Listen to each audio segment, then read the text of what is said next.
was a real pleasure to go and shoot that video and see that kitchen in the flesh. I'm joined by David again today, who was the designer on this project, and he's going to take a few minutes just to run us through the design, some of the features within it and stuff. So talk us through this one. So this design was all done off architect's plans to begin with. The customer came in and she had quite an extensive wish list. In there was ovens had to be up high, so in a tall housing. She wanted a big, well, she had an existing American fridge freezer that she wanted to incorporate, but throughout the process she decided to invest in a new American fridge freezer. She wanted a Belfast sink, she wanted an induction hob, the usuals, you know, dishwashers and integrated bins, etc. So when she came to me, she'd already had a couple of designs done. They put the kitchen actually on the opposite side of the room. Now I felt it was a bit tight down there. You'll see in a second from the plan here. This is where they wanted to sort of put the kitchen in this corner. Over here, you've actually got more space. So they were going to put the kitchen in where the dining table is in the video. Yeah, they were going to put the kitchen in this area here, which is only 2.4 meters. Yeah. Down here, you've got a lot more space, so you could get the ovens up high. Yeah. You could get the American fridge freezer. You need to have a little bit of wiggle room to get those in. Yeah. And you could also get one of our space towers in with the pull-out drawers. Yes. We then, on the return run here, where the sink is, we were able to put this breakfast dresser, where the customer can have their freestanding appliances. So they're going to have a toaster in there, maybe a coffee machine, always plugged in. Pull it out when you need it, push it back in, and it's just hidden from the eye as you walk in behind all these tall housings. Customer had two windows. You had a choice of windows where to put them.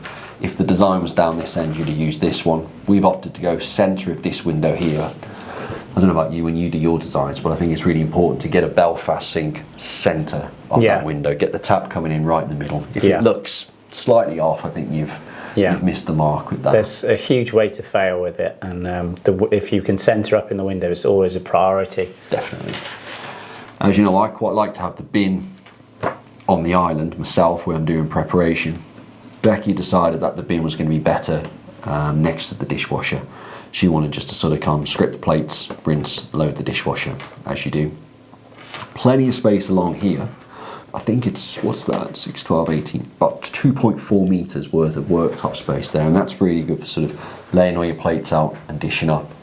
Because the island is the main prep area. That's where we've got a cupboard with internal drawers in. We've got the hob on the island with the vented hob. So underneath there's all their pots and pans. And then on the back end of this island, we've actually got another refrigeration unit. That's because Becky sort of wanted a drinks cupboard, a drinks fridge. But with this particular design, I felt with the Belfast sink, the American fridge freezer, the bank of tall housings, there was enough appliances on show for this particular design. And we've actually gone for an integrated fridge where it can double up as a food storage as well. Yeah. For those busy times. The island's been designed, sometimes you would put wood on here, you know, where the breakfast bar is. Yeah. What that does though, is you've got two different layers. You've got a 30mm granite worktop, and then you've got a 40mm chunky worktop, and that can sort of break up the actual usability of the island. On this, we wanted to sort of maximise the worktop space, so we've actually just done the overhang in worktop, so that when she's sort of cooking, she can utilise all of the space for that preparation space. Yeah, notice you've got about 4 stools around it, so that's good. 2 and 2 on that overhang. Worked well, that. So it's a really nice social area, which is what they do a lot of socialising. As you know, they've had a table made to go into this sort of area here. Yeah, up in that corner. With sort of a banquette seating area there, corner seating. Yeah. And then just in front of the bifolding doors, they're going to be putting probably some, you know, soft seating, some soft furnishings, and we might be going back to sort of do a little sort of media station TV area there. Cool. She just wanted to sort of live with it over Christmas, see how she feels about the room. And she could possibly end up putting you know, the table in this area and having a snug at the top. Yes. She's just going to see how that goes. Yeah. The customer's also got a nice utility leading off this. It did have, which was a little bit of a problem to get over, one of those floor standing oil boilers. Yeah, I saw that. So we had to make it, we've basically enclosed it in a sort of a tall housing. So as Becky can use that as a sort of utility cupboard for brooms, mops, all that sort of stuff, as well as being able to sort of service the boiler. Yeah. So it's a double larder cupboard that sort of opens up there. Yeah.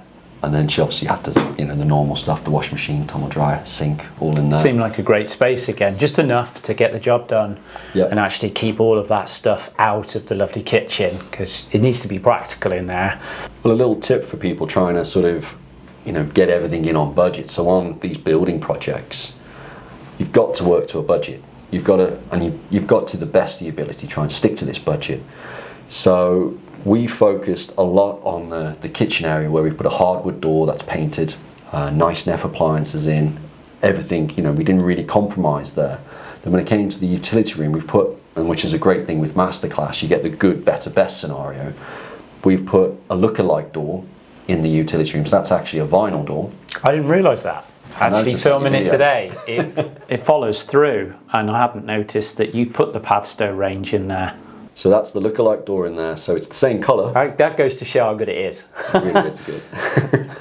And obviously you did notice obviously the laminate worktops. That was the only thing I noticed. Yeah. But again, it's got a nice vein running through it, so it, to the untrained eye, I think that's what really threw me off, that I didn't notice the door. I genuinely thought it was following through with Hardwick and it had been done everywhere. Yeah. So I came away believing that that's the way it was until you just said. Yeah. And then only thing I saw was there was a different work surface in there and sink, but no, and it flows well, because I noticed they got the door open, so you pick up those cupboards, it feels like it's part of the kitchen. So, that's it. Yeah, that's good. Great way to save a bit of money but not spoil the look. That's it. You still get the full functionality of everything. Still get the same warranties. It's still on the same carcass, same hinges, everything, all part. The only thing that changes is the door front. Yeah, clever. Well, thank you very much for watching. Hope you enjoyed it. If you're not already subscribed, don't forget to subscribe today and hit that bell so you get notified when we upload the next one. Thanks, Dave. We'll see you soon. Bye, everybody.